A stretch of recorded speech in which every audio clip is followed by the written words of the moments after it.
How to submit Form 1601C sa EBIR Forms. Una, buksan ang EBIR Forms. E-fill up muna ang profile. Ilagay ang Taxpayer Identification Number or TIN, at piliin ang tamang RDO. Halimbawa, sa Lanao del Sur ang code ay 103. Kapag na-select ito, automatic na lalabas ang ibang details tulad ng line of business at iba pa. Pumunta sa list of BIR forms. Hanapin at piliin ang new version, 1601 CV 2018, pagkatapos ay i-click ito. Makikita dito ang mga na-save na forms kung gusto mong i-check ang na-submit na.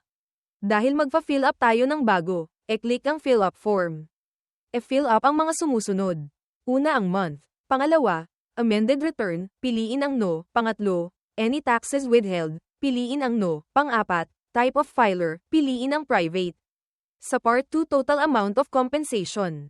Ilagay ang total compensation ng workers. Halimbawa ay 3 employees, and salary bawat isa ay 8,000. E-compute ito, 3 times 8,000 equal 24,000. Kaya ang ilalagay sa total amount of compensation ay 24,000.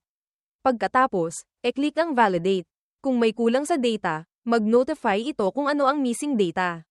Kapag okay na, e-click ang save. Huling step, e-click ang submit, final copy.